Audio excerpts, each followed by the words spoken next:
Bonjour à tous, bienvenue dans notre compte-rendu matinal et nous allons voir qu'hier la séance était pour le moins compliquée, que ce soit au niveau du CAC 40 ou du S&P 500. Alors commençons immédiatement avec notre CAC 40 puisque celui-ci était aux prises, on l'a vu avant-hier, avec le support des 7800 points et l'on avait vu qu'il s'était accroché aux branches puisque avec une petite bougie verte il était arrivé à rester très légèrement au-dessus des 7800 points. Donc il entretenait un certain suspense et effectivement on pouvait s'attendre à ce qu'il profite de cette petite remontée au-dessus de 7800 points pour tenter de repartir en direction des 7900, 7930 points.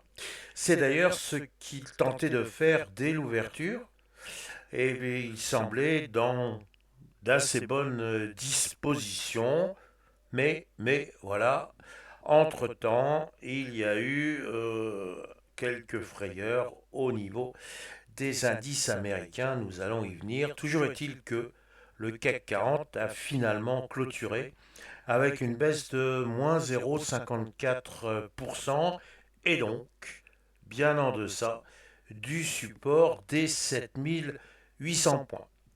Et puis si l'on doit noircir un peu plus le tableau, on va constater tous ensemble que le CAC 40 nous a dessiné une parfaite bougie rouge dite englobante. Pourquoi englobante?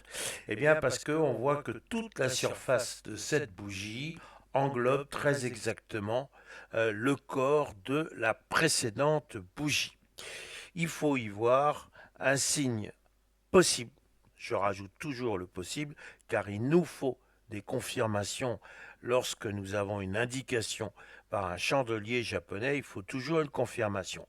Donc le signe que l'on voit, c'est effectivement un chandelier japonais qui englobe le précédent. Donc ça, a priori, ça peut nous donner un signal baissier si, encore une fois, et j'insiste lourdement, s'il est confirmé. En d'autres termes, si l'on voit que le CAC 40 continue sa glissade en deçà des 7800 points, on pourrait très clairement s'attendre à effectivement un retournement, donc des vendeurs qui auraient en tête ou comme objectif de revenir en direction des 7600 points.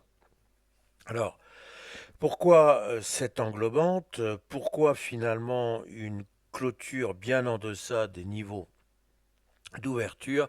Bien tout simplement parce que nous attendions tous les importants chiffres de l'inflation américaine et également les premiers résultats de la fameuse saison des résultats qui s'est ouverte hier après-midi, notamment avec les grandes banques américaines. Et l'on va voir que il y avait de beaux espoirs, mais que finalement, ces espoirs se sont transformés en déception. Alors, sans tarder, regardons immédiatement ce qui s'est passé sur le S&P 500. Notre S&P 500, eh bien, il a commencé par s'offrir un record, un nouveau. On s'habitue. Donc, il est cette fois parvenu à déborder de 2 petits points, enfin 2 points quand même, les 6300 points.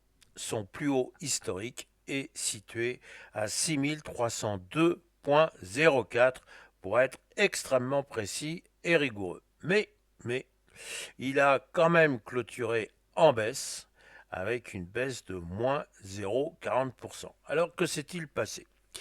Eh bien, tout d'abord, nous avons des chiffres de l'inflation qui étaient certes conformes au consensus, mais qui montre quand même qu'il y a des tensions inflationnistes.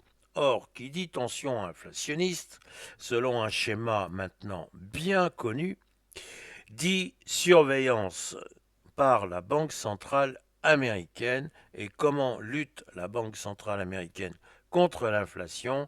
Eh bien, avec une arme extrêmement simple à mettre en œuvre, à savoir une baisse des taux. Et en l'espèce, tout le monde attend, et notamment M. Trump, une baisse des taux aux États-Unis. Or, manifestement, celle-ci pourrait être retardée. On avait vu qu'au mois de juillet, il ne fallait pas s'y attendre. Et effectivement, on parle maintenant d'un retard alors qu'il y a encore des espoirs d'une baisse des taux en septembre. Alors, on imagine bien que M. Trump va encore faire preuve de son ire habituel à l'encontre de M. Powell, mais il semblerait bien quand même que M. Powell, en bon gardien du temple, eh bien, ne soit pas pressé de baisser les taux. À cela, vous ajoutez, et ça c'est la grande mauvaise nouvelle de la séance, les taux à long terme, eh bien, ils se sont tendus. Or, si les taux à long terme se tendent, eh bien, que voulez-vous que fassent les opérateurs? Ils vendent le marché action et ils vont là où il n'y a pas de risque, à savoir l'obligataire. Et donc, ce vase communicant ou cet effet de vase communicant, eh bien, est tout à fait détestable pour les marchés actions. Donc ça, c'était la première déception. La deuxième déception, elle est peut-être venue des banques, parce que celles-ci, en publiant leurs résultats, ont montré que certes, le trimestre n'était pas si mauvais que ça. Il y en a qui s'en sont très très bien sortis, je pense à Citigroup.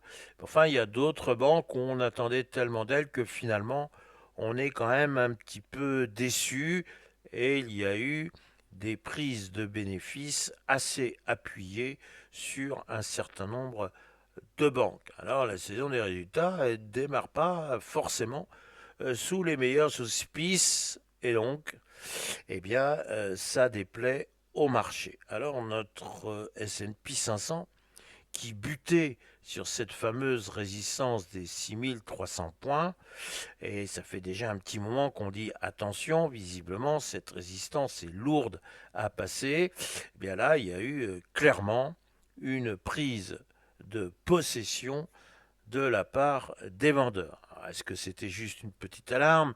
Est-ce que, encore une fois, c'est le début d'une véritable pause? On va le voir notamment cet après-midi. Mais le signal donné hier avec cette grande bougie rouge qui elle-même englobe la précédente doit un peu plus nous inciter à la prudence.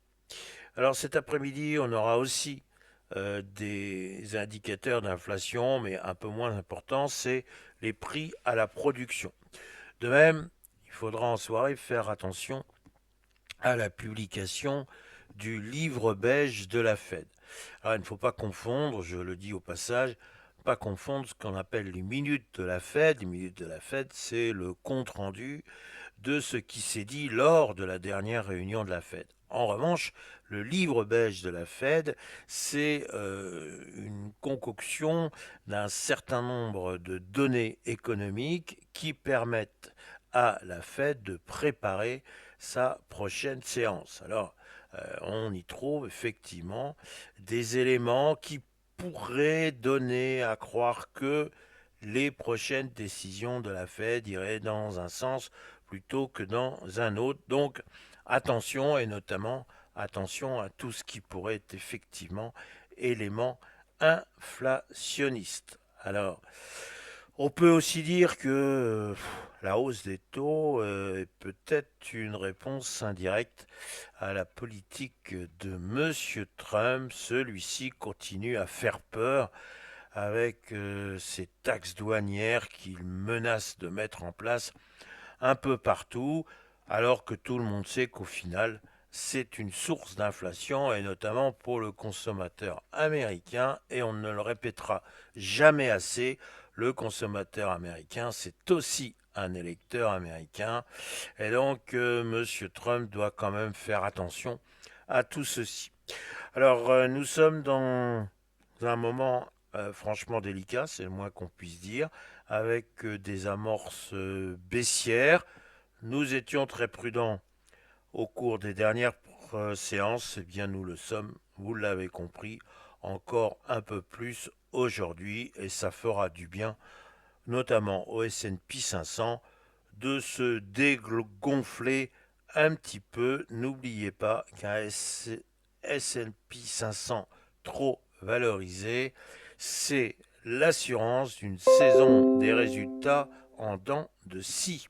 Voilà ce qu'il faut retenir de notre compte-rendu matinal. Il me reste à vous souhaiter une excellente séance et vous dire que si vous voulez me faire plaisir, les petits pouces sont franchement très bien venus. Merci.